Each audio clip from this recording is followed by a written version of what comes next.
மேனசெல்லாம் எங்க மாமியாருக்கு மட்டும் இப்படி ஒரு வீடு இருந்திருந்தேன்னு வச்சுக்க, ஒரு 2 ரூம்ல மட்டும் நாங்க இருந்துகிட்டு மீதி எல்லா ரூமையும் நாங்க வாடகைக்கு விட்டுருப்போம். வாடகைக்கு விட்டு அப்படியே எல்லா வீட்லயும் போய் காலையில மத்தியானம் ராத்திரின்னு வாசி சாப்பாடு வாங்கி சாப்பிட்டுட்டு வாடகையை கழிச்சிருப்பிய. மேனசெல்லாம் இப்பதான் கரெக்டான ஃபார்முக்கு வந்திருக்க. இவகிட்ட போய் சொன்ன பாரு, கழுதைக்கு தெரியுமா கற்பூர வாசனை. வீட்டுக்குள்ள இருந்து எங்க மாமியாரு மாமனாரு என் புருஷன் அவங்க சவுண்ட தவிர வேற யாரோ பேசிக்கிட்டு இருக்க மாதிரி சவுண்ட் கேக்குக்கா. என்ன மயிலு சொல்லுத? ஆமாக்கா, வேற யாரோ பேசிக்கிட்டு இருக்க மாதிரி சவுண்ட் கேக்கு. சரி, அப்ப நம்ம இப்படியே மேல போனா அவங்களுக்கு தெரிஞ்சிரும். வேற பின்னாடி ஏதாவது வழி இருக்கா? ஆமாக்கா, பின்னாடி ஒரு வழி இருக்கு, வாங்க நாம அப்படி போய் பாப்போம். சரி வா மயிலு போவோம். ஐயோ, எத்தா பெரிய வீடு, எனக்கு இப்படி ஒரு மாமியார் கிடைக்கலையே. ஆமா, கிடைச்சிருந்தாங்கன்னா அவங்களையும் வாசிச்சோறு வாங்கி திங்கிறதுக்கு கூட்டிட்டு போயிருப்பிய. ஆமா, உண்மையதானே சொல்லுதேன். இந்த மேனகா பெரிய ஆளுதாம்மா. இதுக்கு முன்னாடி எல்லாம் நான் என்ன சொன்னாலும் ஆமாக்கா நீங்க சொல்லுதான் சரின்னு ஆமாஞ்சாமி போடுவா. இப்ப என்னன்னா ஆளே மாறி போயிட்டாளா? ஆமா, மாறதானே செய்வா. ஏன்னா இப்ப மைனிகாரி சப்போர்ட் இருக்குல்ல. யாத்தாடி, இவளையெல்லாம் நம்பவே கூடாதும்மா. மைனிகாரி கூட வண்டில ஒண்ணா வந்துட்டாளாம். நம்மள எடுத்துறிஞ்சு பேசுதாளா? பேசட்டும் பேசட்டும். மைனியும் சம்மந்திகாரியும் எத்தனை நாள் தான் இப்படி ஒரே வண்டில போறீன்னு நானும் பார்க்க தானே போறேன். என்ன பார்த்து வாசில சோறு வாங்கி திங்க போறேன்னு சொல்லிட்டாளா? இவ என்னமோ அப்படியே வீடு விடா ரூபா கொடுத்து வாங்கி தின்ன மாதிரில பேசுதா. சரி, நம்ம பக்கத்து வீட்டுக்காரங்களாச்சேன்னு அந்த 6 வீட்ல நான் வாசில வாங்கி திங்கதெல்லாம் உண்மைதான். ஆனா நான் வாங்கி திங்கதுலயே என்கிட்ட இருந்த ஆட்டைய போட்டுல இவ திம்பா. அதுக்கு என்ன பேர் சொல்லுதா? போதும்மா, உங்க ராங்கித்தனம் எல்லாம். உங்களுக்கு ஒரு நியாயம், எங்களுக்கு ஒரு நியாயமா? மைனிகாரி சப்போர்ட் வந்துட்டுனா அவளுக்கு தனி நியாயமா தானே இருக்கும். வாங்கட்டி போங்க, உங்க அட்டுழியம் எல்லாம் எத்தனை நாளைக்குன்னு பார்க்க தானே போறேன். என்ன கீதாக்கா, எங்க மைனிகாரியும் மயிலும் பின்னாடி பக்கம் போயிட்டாவோ. நீங்களும் வாரீங்களா இல்லனா இப்படியே வீட்டுக்கு கிளம்புதேளா? நல்லா கேட்டியப்பா. நான் எதுக்கு திரும்ப வீட்டுக்கு போணும்? இந்த வீட்ல இருந்து ஒரு பங்கு நான் வாங்காம போக மாட்டேன்ல. என்னது, வீட்ல இருந்து ஒரு பங்கு வாங்காம கிளம்ப மாட்டேளா? ஆமா, பின்ன இவ்வளவு தூரம் வந்திருக்கோம்ல. யார் வீட்டை யாரு பங்கு வச்சு எடுக்குது? இது என்ன உன் வீடா? யார் வீடா இருந்தா என்ன? அதத்தான் நானும் சொல்லுவேன். யார் வீடா இருந்தா உனக்கு என்ன? நான் பங்கு வாங்குறதுல உனக்கு என்ன பிரச்சனை? ஆமா ஆமா, பங்கு தானே. 4 அடியை கொடுப்பாவோ, அதுல 2 பங்கு வாங்கிட்டு போங்க. வீடு வீடா போய் வாசில சோற வாங்குவாவோ, அதே மாதிரி இங்க வீட்டையும் வாசில கொடுப்பாவோன்னு வந்திருக்காவோ. Uneducated fellow. அடி பாதவத்தி, என்ன பார்த்து எச்சக்கல நான் சொல்லிட்டு போறேன். இருட்டி இரு, இந்த வீட்ல ஒரு பங்கு நான் வாங்கல. என் பேரு கீதா இல்லடி. ஆமா, அதத்தான் ஏற்கனவே பேர் மாத்தியாச்சே, 4 முடின்னு. அப்புறம் என்ன பாரு, இந்த மேனகாவுக்கு ரொம்ப எகத்தாளம் கூடி போச்சு. எல்லாம் இந்த சின்ன பொண்ணால. சரி, எல்லாரும் பின்னாடி போயிட்டு நாமளும் போவோம். என்னடா இது, வீட்டுக்கு பின்வாசலா? அத்தாடி, பச்சை பசேல்னு என்ன அழகா இருக்கு. ஐயோ, சுத்தி சுத்தி பார்த்தா அப்படியே ஒரு மினி பார்க் மாதிரியே இருக்கு. பச்சை கிளிகள் குயிலோடு, காட்டு குயிலோ மயிலோடு. ஆஹா, இப்படியே இந்த இடத்துல பாட்டு பாடி டான்ஸ் ஆடணும் போல இருக்கு. என்ன ஒரு ரம்மியமான இயற்கை எழில்மிக்க புறவாசல். அழகழகான வண்ண நிற பூக்கள், பச்சை பசேல் என்ற புல்தரை, காண கண்கொள்ளா காட்சி. நம்ம வீட்டு புறவாசல்ல நின்னு பார்த்தா கமலாக்கா வீட்டு புறவாசல் தெரியும். சட்னி கிட்னி குழம்பு கூட்டுக்கறி எல்லாம் வாங்கிடலாம். ஆனா இங்க அப்படியே ஒரு மினி பார்க் மாதிரிலாம் இருக்கு. நமக்கு மட்டும் இப்படி ஒரு புறவாசல் இருந்திருந்தா ஒரு மினி பார்க் மாதிரி டிக்கெட் வசூலிச்சிருக்கலாமே. அப்படியே பக்கத்துல ஒரு டீ கடை, காபி கடை, பஜ்ஜி, சமோசா, போண்டான்னு போட்டு நல்ல பிசினஸ் டெவலப் பண்ணிருக்கலாமே. இந்த விஷயத்துல நாம கொஞ்சம் அதிர்ஷ்டசாலி இல்லனா? இவ்வளவு தூரம் நாம வந்ததுக்கு எப்படியாவது இந்த இடத்துல ஒரு சின்ன பங்காவது கீதாங்கிற பேர்ல எழுதி வாங்கிட்டு போயிரணும். ஏன் மைனியா, 2 பேரும் அங்க எதுக்கு நின்னு ஒளிஞ்சு நின்னு பாத்துக்கிட்டு இருக்கியே? ஆமா, அதான் மயிலு சொன்னாள்ல, வீட்டுக்குள்ள அவ மாப்பிள்ள அவ மாமியார் மாமனார் சவுண்ட தவிர வேற யாரோ பேசிக்கிட்டு இருக்க சவுண்ட் கேக்குன்னு சொன்னாள்ல, அதான் எட்டி பாத்துக்கிட்டு இருக்கேன். என்ன மைனியா, அடுத்தவங்க வீட்டுக்குள்ள எப்படி ஜன்னல் வழியா எட்டி பாக்குறது நாகரிகம் இல்லைல்ல? ஏய் அப்பா, நாகரிகத்தை பத்தி பேசப்பட்ட ஆளை பாரு. அடுத்த வீட்ல என்ன நடக்கு, சண்டை போடுதா அவளால செவுத்துல காதை வச்சு கேட்கப்பட்ட ஆளல இவ. பாரு, உன்கிட்ட இப்ப பேசிக்கிட்டு இருக்கிறதுக்கு நேரம் இல்ல.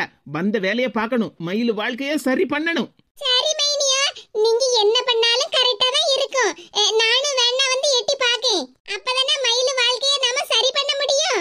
ஏய் அப்பா, மைனிக்கும் சம்மந்திகாரிக்கும் பாசம் அப்படியே பொங்கலா செய்து. சின்ன பொண்ணுக்கு மாமியார் சரியான பேத்தராட்டி. சொல்லிட்டு. என்னக்கா சொன்னீங்க? நீங்க எல்லாம் உண்மையை தானே சொல்லுவீங்க, அதே மாதிரி நானும் உண்மையை தான் சொன்னேன். இங்க பாருங்கக்கா, நான் உங்களை பத்தி ஏதாவது ஒண்ணு சொன்னா அதுக்கு என்ன பத்தி ஏதாவது ஒண்ணு சொல்லுங்க. அதுக்கடே இங்க இல்லாத எங்க அம்மா பத்தி நீங்க எதெல்லாமா சொல்லிட்டு இருக்கீங்க? இங்க பாருங்க மேனகா, நானும் எதெல்லாமா ஒண்ணும் சொல்லல. உங்க அம்மா சரியான பேத்தராட்டம் தான் சொல்லுவேன். பாருங்க, இதுக்கு மேல எங்க அம்மா பத்தி ஏதாவது ஒண்ணு சொன்னீங்க உங்க வாயை பேத்துறோம் மாத்திடுங்க. இங்க பாரு மேனகா, சும்மா என்கிட்ட சண்டைக்கு வர வேலையெல்லாம் வச்சிடாத. வீடே எவ்வளவு பெருசு, அதே மாதிரி புறவாசல பத்தியா எவ்வளவு பெரிய பார்க் மாதிரி இருக்கு. உங்க அம்மா நல்ல தைரியமான மனுஷி தானே. இந்த வீட்டை போய் உங்க மாமியாருக்கு எழுதி கொடுத்துட்டு வந்திருக்காவல. ஏமா இந்த சோனகிரி மாதிரி இவ்வளவு பெரிய வீட்டை கையெழுத்து போட்டு கொடுத்துட்டு வந்திருக்காவல. அப்போ உங்க அம்மா பத்தி நான் என்னன்னு சொல்லுது? இங்க பாருங்கக்கா, என்னமோ எங்க அம்மா உங்க வீட்டை அவங்க பேர்ல எழுதி கொடுத்த மாதிரி ரொம்ப கோவத்துல பேசிக்கிட்டு இருக்கீங்க. இது எங்க வீட்டு விஷயம். எங்க அம்மா இவங்களுக்கு எழுதியும் கொடுப்பாங்க, விக்கவும் செய்வாங்க. உங்களுக்கு என்ன இதுல? கிறுக்கி, இவனும் ஒரு பேட்டதானே, அதனாலதான் இப்படி பேசிக்கிட்டு இருக்கா. இவ்வளவு பெரிய வீட்டை எழுதி கொடுத்துட்டாவளே, நானே வயித்தறிச்சல்ல பேசிக்கிட்டு இருக்கேன். இவனுக்கு ஒரு கவலையும் இல்லையே. ஆமா, இப்ப எப்படி அவளுக்கு கவலை இருக்கும்? அதான் மைனிகாரி கூட நல்லா பேசிக்கிட்டு இருக்காள்ல. வந்ததுல இருந்து வீடு வீடு வீடுன்னு பேசிக்கிட்டு இருக்காவ அம்மா. சொத்து மட்டும் முக்கியம் இல்லக்கா, நல்ல மனசால நமக்கு முக்கியம், தெரிஞ்சுக்கிடுங்க. பாரா, சொத்து முக்கியம் இல்லையா, இவளுக்கு மனசால் தான் முக்கியமா. எப்பா பாப்பா மேனிச்சலாம் அப்படியே ஒரே ஆளே மாறிட்டாளா? அவரவர் வாழ்க்கை அவரவர் கையில. நாமளும் போய் பாப்போம் அந்த வீட்டுக்குள்ள பொண்ணு பக்கம் கிளம்பிட்டாவளா இல்லையான்னு. இக்கா, அங்க மிச்சர் தின்னுட்டு இருக்காருல, அவர்தான் எங்க மாமனாரு. மிச்சர் நல்ல அளவோல மொறு மொறுன்னு இருக்கும் போலுக்க. மயிலு, வீட்டுக்குள்ள இருந்து பேச்சு சத்தம் கேட்டுன்னு சொன்னீங்களா? இவங்க ரெண்டு பேரும் தான் பேசிக்கிட்டு இருக்காவோன்னு நினைக்கேன். பாத்தியா மயிலு, உன் மாப்பிளைக்கு பொண்ணு பாக்கிறதுக்கே சொந்தக்கார பந்தக்கார எல்லாரையும் கூப்பிட்டுருக்காவல. ஆனா ஒரு வார்த்தை உன்கிட்ட சொன்னாவளா? என்னக்கா சொல்லுதிய? ஆமா, உன் மாப்பிளைக்கு பொண்ணு பாக்கிறதுக்கு சொந்தக்காரங்க எல்லாரையும் கூப்பிட்டுருக்காங்க உங்க மாமியாரு. ஆனா உன்கிட்ட ஒரு வார்த்தை சொன்னாங்களா? இப்படி இப்படி என் மவளுக்கு நாங்க பொண்ணு பார்க்க போறோம், நீயும் நேரங்காலத்தோட வீட்டுக்கு வந்து சேருன்னு உன்கிட்ட சொல்லியிருக்கணுமா இல்லையா? அட்லீஸ்ட் நம்ம சொந்தக்கார பிள்ளைன்னு மேனகாவையால கூப்பிட்டுக்கணுமா இல்லையா? என்ன மேனகா, நான் சொல்றது கரெக்ட் தானே? ஒன்னையாவது ஒரு வார்த்தை கூப்பிட்டாங்களான்னு பாத்தியா? சொந்தக்காரங்க தேவையில்லைன்னு அவங்களுக்குள்ளேயே வீட்டு விஷயத்தை முடிச்சுக்கிடணும்னு நினைச்சுக்கிட்டு இருக்காங்க. இது சரியில்லை மேனிச்செல்லாம். உங்க மாமியார் நடந்துக்கிறது இதெல்லாம் சரியே இல்ல. இதக்கா, ரொம்ப புத்திசாலித்தனமாலாம் பேசாதீங்க. ஆமா, நான் கொஞ்சம் அறிவாளித்தனமா பேசினா உங்களுக்கு எல்லாம் பொறாம தானே வரும். என்னக்கா விவரம் தெரியாம பேசுதிய? மாப்பிளைக்கு பொண்ணு பார்க்க போறோம்னு பொண்டாட்டிய வான்னு கூப்பிடுவாங்களா? சொந்தக்கார பந்தக்காரவியெல்லாம் கூப்பிடும்போது பொண்டாட்டிய கூப்பிடண்டமா? நம்ம மயிலுக்கு ஒரு அநியாயம் நடந்திருக்கு, அவளுக்குள்ள உரிமை அவளுக்கு சொல்லி கொடுக்கண்டமா? ஆமா ஆமா, நல்லா சொல்லி கொடுக்கியா போங்க. இவா ஒருத்தி மயிலுக்கிட்ட நல்ல பேர் நான் வாங்கிடுவேனேன்னு இவளுக்கு பொறாம. சின்ன பொண்ணுக்கா, இவங்கள பார்த்தா எங்க சொந்தக்காரங்க மாதிரி தெரியலையே. இவங்கள நான் இதுக்கு முன்னாடி பார்த்ததும் இல்ல. என்ன மயிலு சொல்லுதா? ஆமா, இவங்க எங்க வீட்டுக்கு சொந்தக்காரங்கன்னு இதுக்கு முன்னாடி வந்ததே இல்ல. அப்ப இவங்க ரெண்டு பேரும் யாரா இருக்கும்? அதான் சொன்னோம்ல, பொண்ணு பார்க்க போறதுக்கு மாப்பிள்ளை வீட்ல இருந்து ஒரு 5-6 பேராவது போவாண்டமா. அதுக்குன்னு அக்கம் பக்கத்துல இருந்து யாரையாவது 2 பேரை கூப்பிட்டுருப்பாவோ. சரி பரவாயில்ல, அதான் நம்ம 4 பேர் இருக்கோம்ல, ஆளு குறையாம பொண்ணு பார்க்க போலாம்ல. வாங்க போவோம். சாயங்காலம் 4 மணிக்கிட்ட ஆக போகுது. கொஞ்சம் காப்பியும் குடிச்சு பஜ்ஜி போண்டாவும் தின்னா கொஞ்சம் மனசு நிறைவா இருக்கும் பத்தியா. வா சின்ன பொண்ணு போவோம். 4 மணி வந்த இடத்துல கொஞ்சம் கோவப்படக்கூடாது, பொறுமையா எல்லா விஷயத்தையும் ஹேண்டில் பண்ணணுமே தான் நான் ஒவ்வொரு விஷயத்தையும் யோசிச்சுக்கிட்டு இருக்கேன். இதுக்கு இடையில கடந்து நீங்க ஒவ்வொன்னா சொல்லி இடைஞ்சல் பண்ணிக்கிட்டு இருந்தீங்க. உங்களை அலேக்கா தூக்கி வீட்டு கூரையில வச்சுட்டு போயிடுவோம் பாத்துருங்க. நல்லது, 4 விஷயம் சொன்னா யாரு கேட்கா? நாமளும் பேசாம மாமா கிட்ட ஒரு குத்து மிச்சர் வாங்கி ஒரு வாரமா உட்கார்ந்து தின்னுகிட்டு இருக்க வேண்டியதான். மாமாய், சொட்டத்தல மாமாய், கொஞ்சமால மிச்சர் தாரும். இக்க பேசாம இருங்க. இவா ஒரு கிறுக்கி, எனக்கு மிச்சர் கிடைச்சிரும்னு இவளுக்கு ஒரு பொறாமை. மாமி, எவ்வளவு நேரமா தான் நாம வெயிட் பண்றது? சிம்மு, கொஞ்சம் வெயிட் பண்ணு, ஆன்ட்டி வாரேன்னு சொல்லிருக்காங்கல்ல. சிம்மா, சிம் 1 சிம் 2 சீக்கிரமா மாப்பிளைய பார்த்துட்டு கிளம்புவோம். எவ்வளவு நேரமா தான் வெயிட் பண்ணிட்டு இருக்கது? மாப்பிளையா? ப்ரோ, இவருக்கு காது வேற கேட்க மாட்டேங்குது.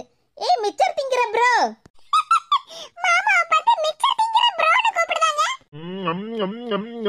மிச்சர் எல்லாம் தர முடியாது, என் பொண்டாட்டி எனக்கு மட்டும் தான் கொடுத்திருக்கா. இவர்கிட்ட மிச்சர் யாரு கேக்குறது? ப்ரோ, உங்க வைஃப கூப்பிடுங்க. எவ்வளவு நேரமா தான் நானும் என் பொண்ணு வெயிட் பண்ணிட்டே இருக்குது. எங்களுக்கும் வீட்டுக்கு போகணும்ல, டைம் ஆகுது. என்ன இப்படி கேமரா உட்கார்ந்திருக்க? ஏமா என்னமா நீங்க பண்ணிக்கிட்டு இருக்கீங்க? பாருல, எல்லாம் உன் நல்லதுக்கு தான் நான் பண்ணிக்கிட்டு இருக்கேன். சீக்கிரமா கிளம்பி வா. ஏமா நீங்க சொன்னா புரிஞ்சுக்கிடவே மாட்டீங்க. பாருல, உன் பொண்டாட்டிக்கு கொடுத்த வாக்க நான் கண்டிப்பா காப்பாத்தியே ஆவணும். எல்லாரும் கூடயும் கூட்டத்துல கும்பலா சேர்ந்துக்கிட்டு என்ன அடிச்சு மிதிச்சாலல, அவளுக்கு நான் யாருன்னு காட்டாண்டமா? ஏமா நீங்க தான் அவளுக்கு மாமியார்னு தெரியும்ல?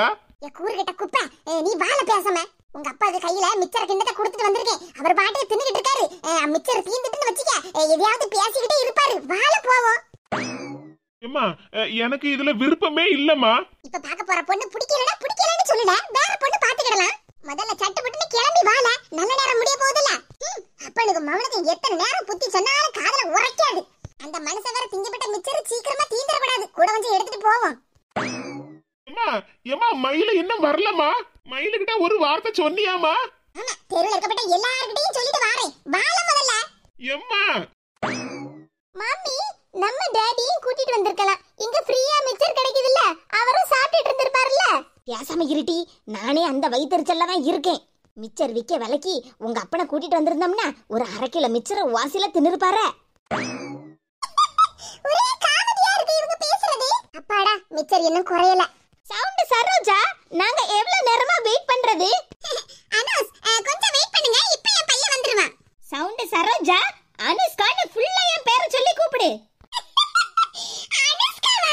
Wow, very beautiful name. சிம்மோட அம்மா அனுஷ்கா. வாவ், இந்த சிம்ம பிள்ளை வேற அடிக்கடி ஸ்டைல் பண்ணிக்கிட்டே இருக்கா. இக்கா, என் மாப்பிள்ளை வந்துட்டாரு. வாவ், வீட்டு சுவர் கலரும் உன் மாப்பிள்ளைக்கு Dress கலரும் ஒரே மாதிரி இருக்கு. அப்புறம் கழுத்துல செயின் எல்லாம் பலமா இருக்கா. எல்லாம் கவரிங்கக்கா. ஆமா அது சரி. மயிலு, உன் மாப்பிள்ளை எதுக்கு கையில தட்டுல காப்பி வச்சு கொண்டு வராரு? கையில 2 கப்பையும் கொண்டு வந்தா கீழே கொட்டிரும்ல, அதனாலதான் தட்டுல வச்சு கொண்டு வராரா இருக்கும். நல்ல பொறுப்பான மனுஷன் தான். ஆமாக்கா, எனக்கும் அதான் ஒண்ணு புரியல. என் மாப்பிள்ளை எதுக்கு காப்பி எடுத்துட்டு வராரு? லேமக்கா, அங்க கண்ணாடி போட்டு உட்கார்ந்திருக்கலாம், அதான் பொண்ணு. சிம்மதா பொண்ணா? அக்கா, அப்ப சரிதான். நான் நினைச்சது கரெக்ட்டா தான் இருக்கு. என்ன மயிலு நினைச்ச? அக்கா, இவங்க எங்க சொந்தக்காரங்க இல்லன்னு சொன்னோம்ல. ஆமா, நீ ஏற்கனவே சொன்னேல்ல. மைனியா, அப்ப இவங்க 2 பேர் தான் பொண்ணு வீட்டுக்காரங்க. அண்ணா கண்ணாடி போட்டு ஒரு டவுசர் போட்டு உட்கார்ந்திருக்கலாம், அதுதான் பொண்ணு. எம்மா ஏய், முதல்ல பொண்ணு கையில போய் காப்பிய கொடு. பொண்ணை நல்லா பாத்துட்டு வா. என்ன அப்புறம் பொண்ணை நான் சரியா பாக்கல, வெக்கத்துல தலை குனிஞ்சு நின்னு நான் இன்னொரு நேரம் பொண்ணை பாக்கணும்ல என்கிட்ட சொல்லக்கூடாது. சரிம்மா. என்ன மயிலு, உன் மாப்பிள்ள எல்லாத்துக்கும் அம்மா கிட்ட சரிமா சரிமான்னு சொல்லிட்டு இருக்காரு. ஆமாக்கா, எங்க வீட்டுக்காரரு அம்மா பேச்ச கேட்கப்பட்டவரு. அம்மா பேச்ச தட்டவே மாட்டாரு. அப்ப இந்த பொண்ணை உன் மாப்பிள்ளைக்கு பிடிச்சிரும் போலுக்க. பேசாம இருங்கக்கா. நீதான் பேசாம இருக்க. உன் மாப்பிள்ளைய பாரு, என்ன அளவோல நல்ல சம்முன்னு ரெடியாகி வந்து பொண்ணு பார்க்க வந்திருக்காரு. மைனியா, இவங்க எல்லாரும் பொண்ணு பார்க்கிறதுக்கு வீட்டை விட்டு வெளியே கிளம்புவாவோ. அப்ப நம்ம போற வழியில அவங்க கூட சண்டை போட்டு அவங்கள எப்படியாவது தடுத்து நிறுத்திடலாம்னு பிளான் போட்டு வந்தோம். ஆனா இங்க வீட்டுக்குள்ள வச்சே சுயம்வரம் நடக்க. நான் என்ன பண்ணுவேன்? இப்ப அழுதுகிட்டு இருக்க மயிலு. நான் ஏற்கனவே உன்கிட்ட சொன்னோம்ல, உன் மாப்பிள்ளையும் உன் மாமியாரையும் நம்பாதேன்னு. நீ தான் கேட்கவே இல்ல. என் மாப்பிள்ளை அப்படியெல்லாம் 2வது கல்யாணம் பண்ண மாட்டாருக்கா, அவருக்கு என்ன ரொம்ப பிடிக்கும் அப்படி இப்படின்னு சும்மா சொல்லிக்கிட்டு இருந்த. இப்ப பாத்தியா, உன் மாப்பிள்ளை என்ன அளவோல ஜம்முன்னு ரெடியாகி கையில காப்பி தட்டோட பொண்ணு பார்க்க வந்து நிக்காரு. என் மாப்பிள்ளை எங்க மாமியார் பேச்ச கேப்பாருதா. ஆனா அதுக்கேடு இப்படி எனக்கு துரோகம் பண்ணுவாருன்னு நான் கனவுல கூட நினைக்கலக்கா. அதனாலதான் நான் உங்ககிட்ட அப்படி சொன்னேன். ஆனா இங்க வந்து பார்த்ததுக்கு அப்புறம்லாம் தெரியுது என் மாப்பிள்ளையும் எனக்கு துரோகம் பண்ணுதாருக்கா. இங்க பாரு மயிலு, நாங்க இருக்குது வரைக்கும் நீ எதுக்குமே கவலைப்படக்கூடாது. எப்படிக்கா நான் வருத்தப்படாம இருக்க? எனக்கு யாருமே இந்த வீட்ல ஆறுதலே கிடையாதுக்கா. எல்லாருமே எனக்கு எதிரா தான் செயல்படுறாங்க. இங்க பாரு மயிலு, நீ இப்படியெல்லாம் கண்ணீரை வடிக்கணும்னு அவசியம் இல்ல. நீ உங்க மாமியாரை பத்தி புரியாம இருக்கலாம். நாங்க எல்லாரும் அவங்கள பத்தி புரிஞ்சதுனால தானே உன்னங்க கூட்டிட்டு வந்திருக்கோம். நீ கவலைப்படாத, எல்லாம் நல்லபடியா நடக்கும். ஆமா மயிலு, நீ கவலைப்படாத. அக்கா மாதிரி நாங்களே எதுக்கு இருக்கோம்? இப்பமே பொண்ணு பார்த்து இப்பமே பேசி முடிச்சிருவாங்க போலக்கா. மயிலு, உங்க மாமனார் தான் மிச்சர் திங்கப்பட்ட ஆளுன்னு நினைச்சா இப்போ வந்திருக்காங்கல்ல பொண்ணு, அந்த பொண்ணோட அப்பாவும் மிச்சர் திங்கப்பட்ட ஆளு தான் போலக்க. 4 முடி திங்கதிலே இருங்க. சின்ன பொண்ணு மயிலுக்கு எல்லாத்தையும் எடுத்து சொல்லணும்ல. பாவம், ஒண்ணும் தெரியாத பிள்ளையால இருக்கா. ஆமா, நீங்க நல்லா சொல்லி எடுத்து கொடுத்து பிள்ளைக்கு கொஞ்சம் அறிவை வளர்த்து விடுங்க. ஆமா, அது என் கடமை தானே. மைனி, மேனகா, என்ன மைனியும் சம்பந்திக்காரியும் ஒருத்தருக்கு ஒருத்தர் சிக்னல் கொடுத்துக்கிட்டாவோ? இவன் என்ன ஜன்னலோட யார் நிக்கா? என்ன சின்ன பொண்ணு, மேல சொல்ல வீட்டுக்குள்ள ஜன்னலோட குதிச்சிட்டா? ஆமா, வந்த வேலையை பார்க்கண்டமா. எடி, ஜன்னலோட வீட்டுக்குள்ள எதுக்கு சாடுன? மாமி, இந்த லேடி யாருது? யாரு? இந்த வீட்டு வேலைக்காரியா இருப்பா. வேலைக்காரியா?